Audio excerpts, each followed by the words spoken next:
Don't mess about anymore. No. No, you're not messing about anymore.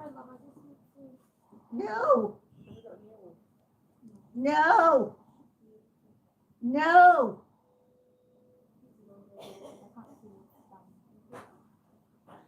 No.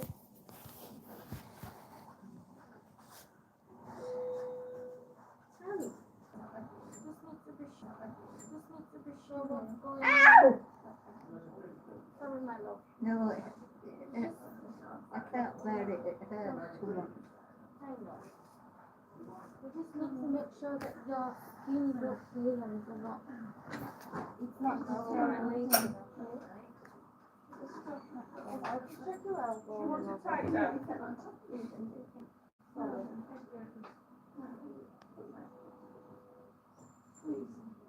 And my elbows. Your elbows are fine.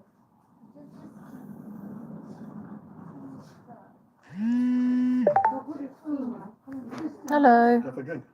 Oh yeah, could I just have a weak cup of tea? Sugar? No sugar, thanks. Yeah, thank you.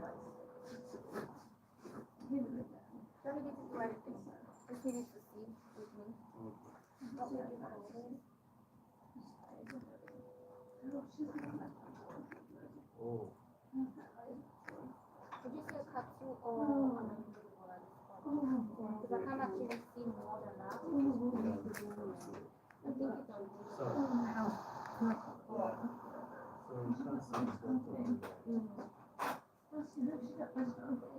Is that what it is in this London? no, no, stress is really fine, but then we have seen Katsugo on Katsugo, but she thinks it's like a Katsugo, but she doesn't know how to the right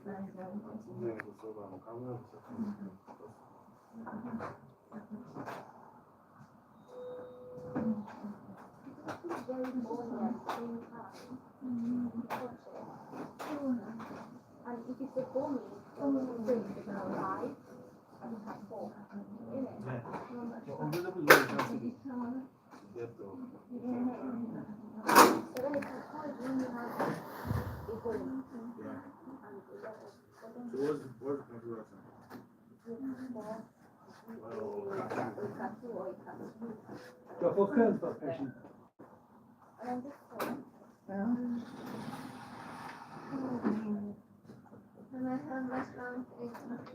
Can you get a message to my husband?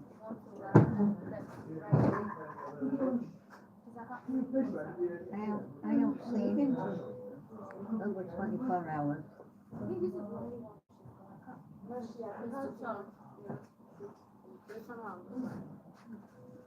Maureen, Yeah? let's get you turned on the side, okay? Let go of the wheel. Roll to me. Oh! Kill that. Thank you. Just tell me what to do. Need to take that when I get a weak tea, right? Yes, please, just a weak tea, thank you.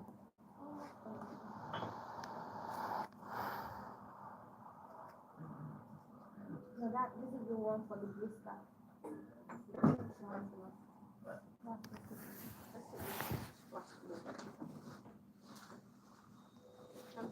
Anyway, that's fine. Thank you. Thank you.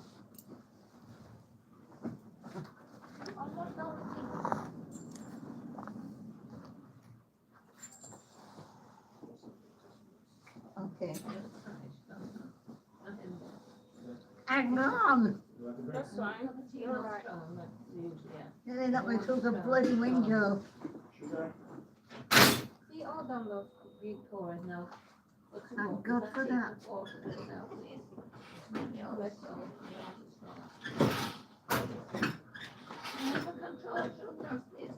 You'll be no good. Help and rescue. Milk, sugar?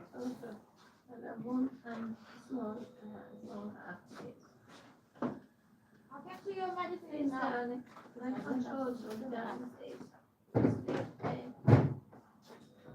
Nurse. Nurse. Yeah, you want a cup of tea? Can nice biscuits. one of you Very nice biscuits. bring my Sorry, husband? this is disgrace. Wow, this meets your specifications. Yeah. Because it's no idea that there I am. This time. On the other walls gets the other last one. Let's see what you got. Put sugar on this. Can I pick one of this? Did you put sugar on this? Turn that one over and see what it is. What else have we got in there? Which one are you picking What else first? have we got here? Is the same variety? No. My favorite is in here. This? And then this one. I'll show you.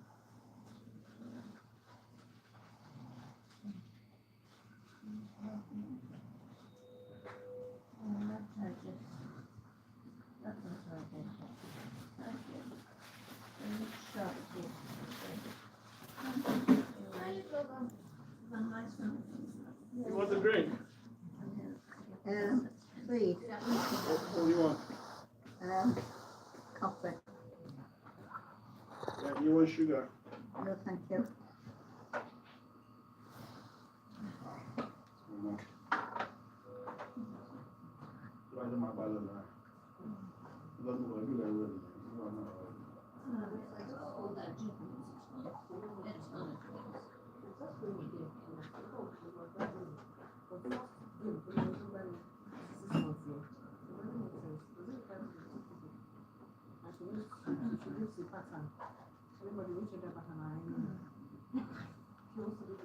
You want sugar? Sugar? No sugar, thank you.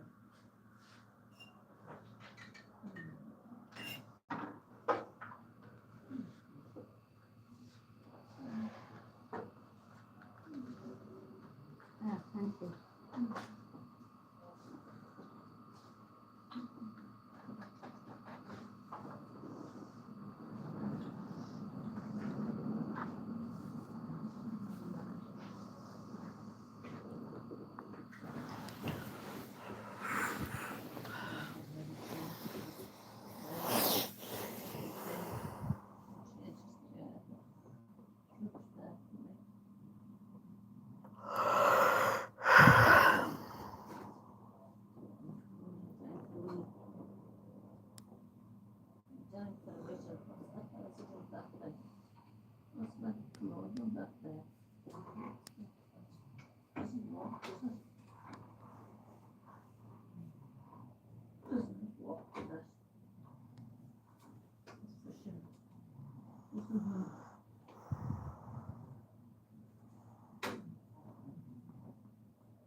Hi, I was just wondering if you know anything about the. Sorry, I forgot about the thingy. I was just wondering if you know anything about whether the MRI or urogynecology referrals have been accepted or responded to. No, I have no idea at the moment. Have you heard whether I've been booked in for an multi-parametric MRI yet? My bladder infection. Yes, I'm aware that you're gonna book you in, but I don't know if it's been accepted or when if they're gonna set a date, if they've set a date yet. Oh, okay. So I don't know. But so they've made the referral, but you don't know if it's been accepted or if they've set a date for it yet. well, I don't know if the referral has been made because I'm just starting my shift. Oh, okay, yeah. I know they have. I think they have made the referral, but also I was just wondering if the Dr. Paul, he said he'd made a referral to the urogynecology team to give a clinical opinion, because I don't really feel like, in all honesty, I'd love it if they were working, but I don't really feel like the antibiotics I'm on are really doing anything. Like, I don't really feel any different at all. I don't feel any better.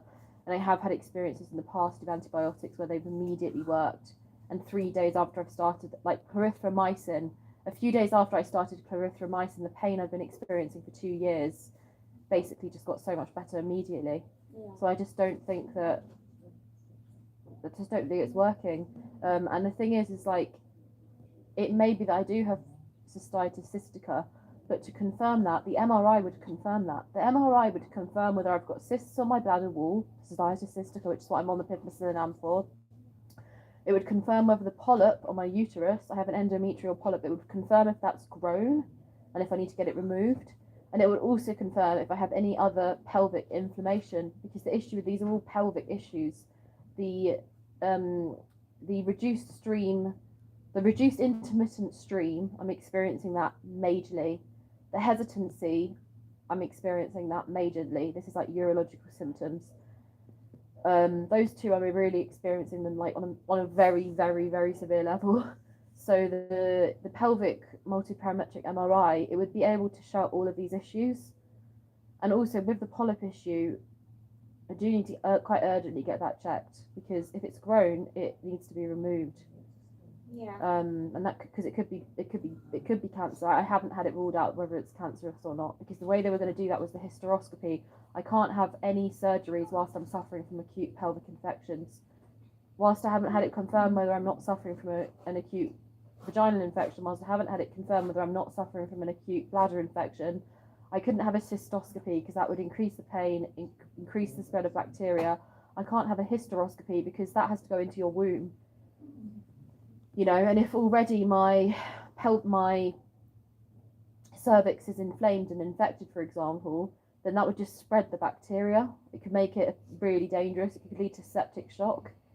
So that's why I haven't been for these diagnostic surgeries. And the only other alternative to properly diagnose what's going on from a visual standpoint, we're talking cysts, we're talking polyps, we're talking inflammation. These are all of the terms that are being used. And the only way to diagnose that would be through either a CT or an MRI. Right. So, like I said, if that's been vetted out for you to have, I wouldn't have any information tonight, maybe in the morning, because, you know, it's a 9 time. Yeah, I Things are a understand. bit slow. But in the morning, yes, you can, if you have questions like this, it would be best if you maybe ask the doctors when they come on the ward round, because they are the best people to give you these answers. I understand. I mean, it's just, I was literally, Dr. Kazan, I've only spoken to one doctor once today, and he literally must have come around at about 9 a.m. because I was basically asleep. Like, I'd fallen asleep at like 3:30, and then I was woken up at 6 by them taking my blood pressure, and then I was woken up by Dr. Kazan here, standing here, and all he said to me was that it was quite unusual. He was looking at the pregnant member of staff here who wanted to do my blood test. I have done the blood test today. I've done them on the 4th attempt. I have done them. Didn't first thing in the morning though, because I was like, I wasn't even awake. I was like a zombie. But the pregnant member of staff was standing here. The other female was standing there. Dr. Kazan was there. And Dr. Kazan was like saying to them, like, you know, we need to send off these swabs because she thinks she's got a vaginal infection. And the evidence is suggesting she's got a vaginal infection. So we need to send off these swabs. And they were kind of like oohing and ahhing. It felt like. Like, it felt like he wanted to send them off, but that he was getting some resistance. because they don't. What he said to me this morning was they don't routinely test for Gardnerella in the hospital trust. But I think that would be if patients weren't symptomatic. A, and then B, he said usually you'd go to sexual health to get that test, but this is not. I can't go to sexual health because I've literally not been sexually active in like 2.5 years. This is not related to sexual health at all, like at all, unless a partner gave it to me 2.5 years ago. But how likely is that? Surely it would have gone within the last 2.5 years. So that's another thing. I don't know if they've sent off. I did yesterday or the day before. I did 2 swabs. Yeah, the swabs was sent off. Oh, they were. Yeah, you was swabbed twice. I know, Yeah. but this morning Dr. Kazan was there and he said he didn't know if they were sending them off. He was like not sure Because- where they were going to send them to. I know this you was swabbed and it was sent off. I don't know where it was sent off because I didn't do the swab. I wasn't there. I was Okay. only handed over that you were swabbed and the swab was sent off. And I've Okay. been handed over that something about a sexual health referral has been sent so that you can get a swab again. I think. I really don't think it's sexual health related, honestly. Like But I said, I don't know. yeah. If you've got any questions, it would be nice if you really speak to the doctors because with the Yeah. nurses we have Limited we have information. not really limited information in terms of like what they do, what we do. Yeah. We're like our skill set are like really far apart. Mm, If you get what I mean. yeah, I do. So I think they what would I be need the to do is best then is I person. need to throughout the day be asking to speak to the yes, doctors. The doctors Yeah. on the day you do that because at night it's hard. Yeah. It's at night is like maybe 1 or 2 junior doctors that will Yeah, be working I the night shift for understand, the yeah. entire trust. It's going to be Yeah. hard for them to come to meet you and be Yeah. like having this conversation because Yeah, I they're gonna know. get in from all the words, come do this, come do I this, know, come I do this. But in understand. the morning Yeah. there are lots of doctors available Are there? for all the questions. Fine, they might Okay. be covering other wards as well, Okay. but they will create the time to speak to you compared to at Okay. night. If you're bringing these questions at night, it's Yeah. hard for. I can't. Okay, well, I thank can't- you for telling me that. What I'm going to do is I'm going to focus on asking to speak to the doctor, even if I have to ask 15 times. Yeah. If I keep asking, eventually they might get back to me. But that's good because when I spoke to Dr. Kazan this morning at 9 a.m, I'm pretty sure they hadn't sent off the swabs. So further to that conversation, they must have either they've sent them to Urogynae who have sent them off, or they've sent them to Lead Sexual Health to be tested, or they've sent them to like another laboratory. But it sounds like they've sent them off, so that's at least something. Yeah. But as for the clinical opinion from Urogynae and MRI, and also, have you heard anything about the blood test results? I did blood No. tests here today. I was told you had it sometime in the afternoon, or It was quite late. It Late, was very so- late, yeah. Maybe that's why. I Okay. don't know. And if the blood test result Yeah. comes out, I think the doctor will have to give Yeah. you that information. Yeah, I understand. explain Tomorrow that to I'll you. make sure I might write everything down actually because I always forget stuff because there's also high ALT, proteinuria. Like there's like 5 or 6 key abnormalities or things that have been spoken about, Yeah. and I'm trying to like when I see the doctor and I'm like half asleep. I've just woken up. Like I couldn't even think about what day it was. Never mind like what I wanted to ask him, and then he was gone. You know, because he was in a rush. But I think if you speak to the doctor dotted throughout the day, maybe 3 times, you'll get more time with him, kind of thing. But if I rely on doing it all in one session, I just don't ever remember everything I need to ask him. Well, yeah, true, but that also depends on the acuity of the trust at a time because, like I Yeah. said, these doctors cover a lot of patients, not just on this ward, in the entire trust. I know so they they get do. back and forth leave. So 100%. they have to like prioritize. So it's I really know. good that when it's the ward round, Yeah, that you take advantage. I try to encourage patients take advantage of the ward yeah, round, ask questions, find out what you need to find yeah, out. Because if you miss that opportunity, it's Yeah. gonna be hard because there are other people they're attending to. They have to Yeah. prioritize. and It's just do it was this strange patient. because then also this morning there was Dr. Kazan his name's up not there. That's odd. I don't know why his name's up there. But B, there was another male doctor who came in at some point today, and I don't know who he is. I've never spoken to him before. And what he said to me was, "We don't see any indication that you've got a urothelium bladder infection." And then I said to him, "The indication here is the fact that I have got literally 6 reports here that are all indicating that I have got inflammation in my bladder. And I've got the report from Dr. Maloney here as well, which literally diagnoses me with bladder and with a bladder and urothelium infection. He literally diagnoses me with it based on the test results. So like I just couldn't understand why he said that there was no indication, and it's because of the fact that like the tests they do, the standardized test, the urinalysis, for example, a nurse, I don't know if it was you, I don't think it was you, it was a different nurse last night at like 2 a.m. because I told her my symptoms had got worse because they were really bad last night. It was you. Yeah, so you went and did the urinalysis test, which showed protein and leukocytes, and I know that they're very, very trace amounts, but in light of the fact that I'm still having these symptoms of hesitancy, it could be indicative of an infection and may warrant further investigation. So it's kind of like I just hope that they're understanding that there are these issues flagging up, you know, that could indicate something. But like you say, I need to speak to the doctors. I will speak to the doctors tomorrow. I'm going to be a bit more persistent in asking to speak to them throughout the day. And also, I haven't been too demanding because I know they are dealing with loads of patients. I know there are patients with breathing tubes. I know there are patients with catheters. And I know that there are elderly, vulnerable patients. But it's just, you know, I am aware of the fact that I'm taking up a bed and I want to be right as rain and back to life to give a patient who's in a more life-threatening condition my bed. But at the same time, this has gone on for over a year, and I actually do kind of feel like I'm fighting for my life at the moment, in the sense that if I were to leave here and go back to my home with these symptoms, it would literally be 5 days before I would be really in a deteriorated, vulnerable situation, because I live on my own and I've got a lot of health conditions. I've also got a lot of trauma and difficult family situations. All of that makes my symptoms worse. I won't have access to all the pain relief. So it's almost like, you know, I am having to stay here because, I've got loads of stuff I need to be doing. I've got a legal case with my son. I've got a fitness health journey I should be doing. I'd love to be going to London to visit my brother. He's just got engaged. You know, like there are other things I would like to be doing, but at the same time, I'm spending as much time here as possible because I know that the longer I'm in this bed, the more likely at some point I am going to get to speak to a doctor. You know, and I know that, you know, I couldn't afford it to be done privately, and I am really grateful that I'm here. Don't get me wrong, I really don't want to express like I'm not grateful, because I am, because I know how expensive this would all cost privately done. Now we're talking thousands. But I just want to not be a burden to the NHS, and I just really want to, like, I'm not faking my symptoms, I'm not making them up.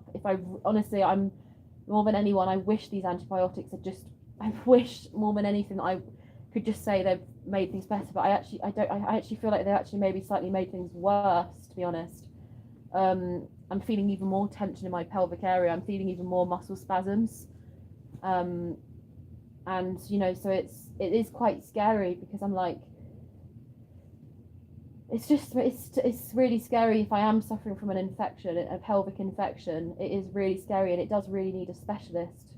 It needs a urogynae specialist, and that's what worries me, is that it also probably needs a woman's health specialist, to be honest, because this is related to childbirth, it's related to labour.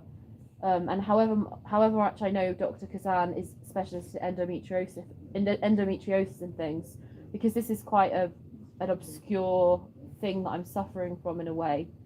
At least with the bacteria they found, it's quite obscure, and it's been going on for so long. So it may require like someone who A, is a specialist in female health, but B, who's like very, very experienced, you know, because like this is I've been trying to get this treated for like, you know, over a year. And it's got worse and worse and worse and worse.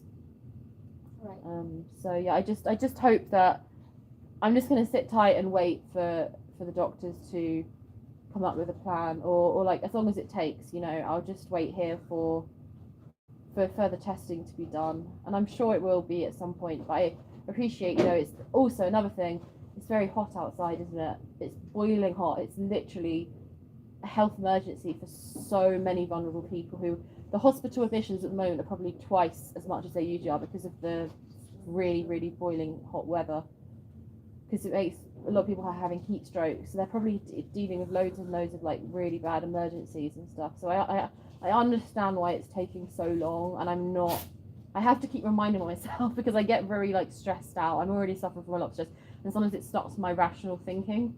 But like, I just wanted to say that, you know, I am grateful to have a bed, and like, I'm definitely aware of the fact that they are dealing with emergencies, And I'm definitely willing to wait as long as it takes. And I will definitely ask to speak to the doctors tomorrow. That's fine then. All Yeah. right then. Thank you.